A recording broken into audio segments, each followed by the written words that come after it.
नमस्कार प्रिय विद्यार्थियों, हम नैषधीय चरितम का अध्ययन कर रहे हैं। इसी क्रम में हमने देखा कि राजा नल अपने कामासक्ति के कारण, अपने काम भाव को छिपाने पाने के कारण सभा भवन को छोड़कर नगर से बाहर उद्यान को जाने को उद्यत हो गए हैं। वह अपने सेवकों को अपने घोड़े को लाने का आदेश देते हैं और उसके पश्चात श्री हर्ष राजा नल के घोड़े का वर्णन करते हैं, उसके सौंदर्य का, उसके वैशिष्ट्य का वर्णन कर रहे हैं। इसके पूर्व के वीडियो में हमने देखा कि 3 श्लोक घोड़े के वैशिष्ट्य के वर्णन के हम देख चुके हैं। उसी क्रम के आगे के 4 श्लोक यानी 7 श्लोकों का जो कुलक था, कुलक उसे कहते हैं जिसमें 7 श्लोक एक ही क्रिया से अन्वित हों। तो ऐसे जो श्लोकों का संग्रह है, समूह है, उसको कुलक कहते हैं। यहाँ पर एक ही क्रिया है कि राजा नल उस घोड़े पर सवार हुए और 7 श्लोकों में उस घोड़े का वर्णन है कि वह घोड़ा किस प्रकार का था जिस पर राजा नल सवार हुए। तो यह कुलक के जो 3 श्लोक हमने पूर्व के वीडियो में देख लिए थे, आगे के जो 4 श्लोक हैं वो हम आज के वीडियो में देखेंगे। तो श्लोक देखिए, महारथस्या ध्वनि चक्रवर्तिनः परानपेक्षोद्वहनाद् यशः सितं रदावदातांशु मिषाद निदृशां हसन्तम् अंतर्बलम् मर्वतां रवेः। यहाँ जो सूर्य के घोड़ों का भी राजा नल के घोड़ा जो है अपनी वेग और सामर्थ्य से सूर्य के घोड़ों का भी उपहास कर रहा है। उसका वर्णन इस श्लोक में किया जा रहा है कि अध्वनि यानी मार्ग में, महारथस्य बड़े रथ वाले, अथवा एक और अर्थ निकलता है महारथी का कि 10,000 धनुर्धारियों से युद्ध करने वाले। तो मार्ग में बड़े रथ वाले अथवा 10,000 धनुर्धारियों से युद्ध करने वाले चक्रवर्तीनः महाराज नल को परानपेक्षोद वहनात् दूसरों की अपेक्षा के बिना वहन करने से, दूसरे घोड़ों की अपेक्षा न रखकर ढोने से, यशः सितम कीर्ति से शुभ्र, रदाव दातांशु मिषात दांतों की उज्ज्वल किरणों के बहाने से, अनिदृशाम रवेः अर्वताम बलम इस प्रकार की जो नहीं है, अनिदृशाम इस प्रकार के मतलब जो अन्य घोड़ों की अपेक्षा के बिना ढोने में असमर्थ है, ऐसे रवे है सूर्य के अर्वताम घोड़ों के बलम बल को अंतः हसंतम मन ही मन उपहास करते हुए घोड़े के ऊपर महाराज नल ने आरोहण किया, उस पर चढ़े, आरूरोह चढ़े। तो यहाँ पर ये कवि यह कहना चाहता है कि जो राजा नल का घोड़ा है वह अकेला ही राजा नल को मार्ग में ढो रहा है, वहन कर रहा है। तो अपने इस यश से वह सूर्य के जो घोड़े हैं, सूर्य के 7 घोड़े हैं, तो 7 घोड़े मिलकर सूर्य को वहन करते हैं, लेकिन यहाँ एक अकेला ही घोड़ा राजा नल को वहन कर रहा है, मार्ग में ले जा रहा है। तो वह उनसे भी ज़्यादा यश वाला है, उनसे भी ज़्यादा सामर्थ्यवान है। और जो राजा नल के घोड़े हैं वह यश से शुभ्र है, यानी जो घोड़ा है वो श्वेत रंग का है, लेकिन जो सूर्य के घोड़े हैं वो हरित रंग के माने गए हैं। तो इस प्रकार से वह जो राजा नल का घोड़ा है अपने यश से, अपनी सामर्थ्य से सूर्य के घोड़ों से आगे है और वह उनका मन ही मन उपहास कर रहा है। इस प्रकार की कवि ने यहाँ कल्पना की है।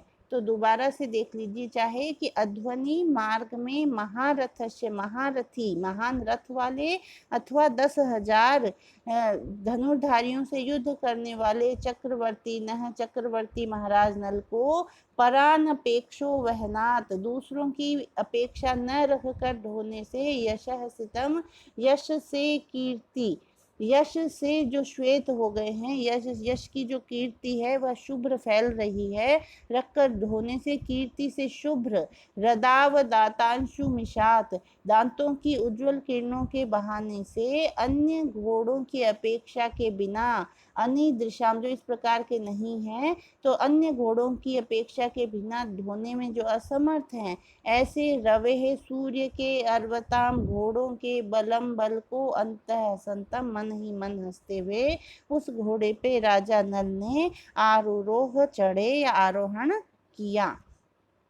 इस श्लोक में हम देखेंगे कि यहाँ पर राजा नल के घोड़े की सूर्य के घोड़े से अधिकता बतलाई गई है। उपमान का यहाँ उपमान से नल के अश्व जो उपमेय है उसका अधिक्य बताया गया, अतः व्यतिरेक अलंकार हो गया।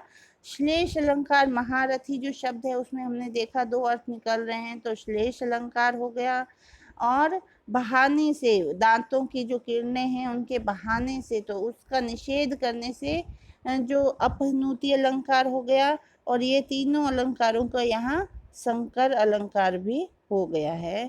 तो ये यहाँ इस श्लोक में घोड़े का वर्णन किया गया है। अगला श्लोक देखिए। सित त्विशेष चंचलताम उपेयुषो मिषेण पुच्छस्य च केसरस्य च स्फुटाम चलत चामर युग्म चिन्ननई रनिनुवानम निजवाजी राजताम।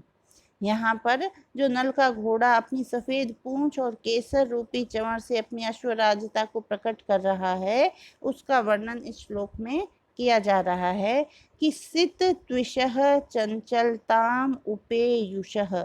सित त्विषः शुभ्र कांति वाली तथा चंचलताम उपेयुषः चंचलता को प्राप्त, पुच्छस्य च केशरस्य च मिषेण पूंछ और गर्दन के बालों के बहाने से, चलत चामर युग्म चिन्हनई चलते चलायमान दो चामरों के चिन्हों से प्रसिद्ध, स्फुटाम निज वाजी राजताम अपनी अश्वराजता को प्रकट करने वाले उस घोड़े पर राजा नल ने आरोहण किया। तो यहाँ पर भी राजा नल के घोड़े का ही वर्णन है, उसका वर्णन कर रहे हैं कि उसके जो गर्दन के बाल हैं और जो पूंछ के बाल है वो चंचलता के कारण लगातार हिल रहे हैं। तो वो ऐसा लग रहा है जैसे दो चंवर डुलाए जा रहे हों, जैसे राजा के हर समय दो चंवर डुलाए जाते हैं, उसी प्रकार वह घोड़ों में सबसे श्रेष्ठ घोड़ा है। और उसके ऐसे कल्पना की है, संभावना की है कि वहाँ ऐसे लग रहा है कि दो जो चंवर हैं वो डुलाए जा रहे हैं, तो उससे उसकी जो अश्वराजता प्रकट हो रही है। तो राजा नल का घोड़ा शुभ्र कांति वाला है और उसकी पूंछ और गर्दन के जो बालों के बहाने से जो चलायमान दो चामर चिन्ह हैं उससे वो अपनी अश्वराजता को प्रकट कर रहा है। और ऐसे घोड़े पर राजा नल सवार हुए। तो यहाँ पर भी इसमें उत्प्रेक्ष अलंकार हो ही गया। संभावना जो है यहाँ की जा रही है कि मानो अपनी अश्वराजता को प्रकट कर रहा है। यहाँ उत्प्रेक्षावाचक इव शब्द का प्रयोग नहीं है, अतः गम्योत्प्रेक्ष अलंकार का यहाँ प्रयोग है। मिषेण शब्द से पुच्छ और केसर का प्रतिषेध करके जो चांवर की स्थापना किए जाने से अपहनोति अलंकार भी हो गया है। तो दोनों अलंकारों का यहाँ संकर है। अगला श्लोक देखिए।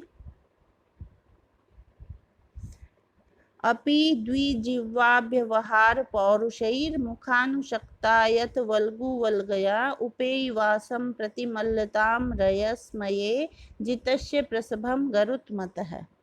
यहाँ पर श्रीहर्ष ये कहना चाह रहे हैं कि राजा नल के घोड़े ने वेग में तो गरुड़ को जीत ही लिया है, अब उसको हर प्रकार से जो गरुड़ का सर्प भक्षण है उसको भी वह प्रतिद्वंद्विता से जीत लेना चाहता है। इस आशय का इस श्लोक में वर्णन किया जा रहा है कि रयस्मये अत्यधिक वेग के गर्व में प्रसभम जितस्य बलपूर्वक जीते गए गरुत्मतः गरुड़ से, मुखानुशक्ता ता आयत वल्गु वल गया।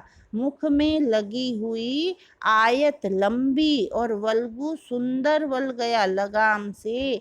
मुख में लगी हुई लंबी और सुंदर लगाम से द्विजिह्वा व्यवहार पौरुषई, सर्प भक्षण के पुरुषार्थ में भी, द्विजिह्वा कहते हैं सांप को, तो द्विजिह्वा व्यवहार पौरुषई, सर्प भक्षण के पुरुषार्थ में भी प्रतिमल्लताम, प्रतिद्वंद्विता को उपेयवासम प्राप्त करने वाले उस अश्व पे राजा नल सवार हुए। तो घोड़े ने तीव्र वेग में तो गरुड़ को पहले ही जीत लिया था, तो अत्यधिक वेग के गर्व में बलपूर्वक जीते गए गरुड़ से। यहाँ ये तात्पर्य है कि वेग में तो गरुड़ को जीत ही लिया, और उसके पश्चात जो वो घोड़ा है, अपने मुख में जो उसकी लगाम लगी हुई है वो लंबी और सुंदर है, तो उससे जैसे गरुड़ सर्प का भक्षण करता है तो उसके मुख में जैसे सर्प दिखाई देता है, उसी प्रकार उस घोड़े के मुख में वह लगाम सुशोभित हो रही है। तो इस प्रकार से वह उस सर्प भक्षण के जो पुरुषार्थ है उसमें भी उस गरुड़ को प्रतिद्वंदिता दे रहा है। तो यहाँ पर ऐसा वर्णन किया गया है कि ऐसे घोड़े पर राजा नल सवार हुए जिसके मुख के लगाम की दोनों रस्सियां हैं दो सांपों के समान प्रतीत हो रही थी। यहाँ लगाम की रस्सी की सर्पोपमेयता व्यंजित होती है, अतः उपमा अलंकार व्यंग्य है। सर्प भक्षण में गरुड़ की प्रतिमल्लता की संभावना की गई है, किंतु यहाँ उत्प्रेक्षावाचक शब्द न होने से यहाँ गम्योत्प्रेक्षा अलंकार है। कुछ अलंकार यहाँ कुछ विद्वान यहाँ सापनोह सहित उपमा मानते, अपनोति सहित उपमा अलंकार को मानते भी हैं। अगला श्लोक देखिए। स सिंधुजम शीतमः सहोदरम हरन्तम उच्चैः शवसं श्रियं हयं जिताखिल लक्ष्मा भृदल्पलोचन स्तमारुरोह क्षितिपाक शासन। यहाँ पर ये कह रहे हैं कि उच्चे श्रवा को भी अपनी शोभा से पराजित करने वाले घोड़े पर राजा नल सवार हुए।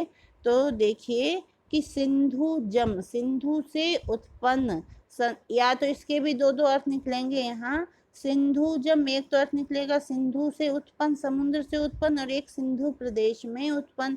तो सिंधु जम पहले तो एक अर्थ निकलेगा उच्च श्रवा के पक्ष में, और दूसरा अर्थ निकलेगा राजा नल के घोड़े के पक्ष में। तो सिंधु जम समुद्र से उत्पन्न, शीत मह सहोदरम और चंद्रमा के सहोदर, क्योंकि चंद्रमा भी समुद्र से निकला है और उच्च श्रवा जो घोड़ा है वो भी समुद्र मंथन से ही निकला है। तो समुद्र से उत्पन्न तथा चंद्रमा के सहोदर उच्चै श्रवसः, उच्च श्रवा की श्रियम हरंतम शोभा को जीतने वाले।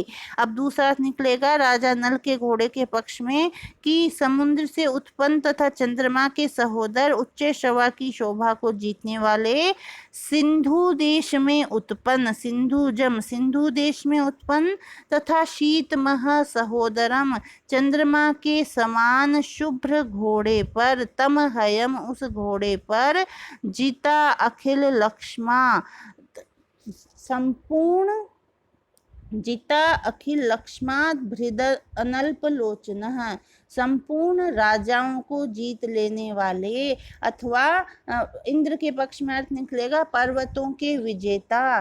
तो यहाँ पर भी दो दो अर्थ हैं, राजा नल के पक्ष में और इंद्र के पक्ष में।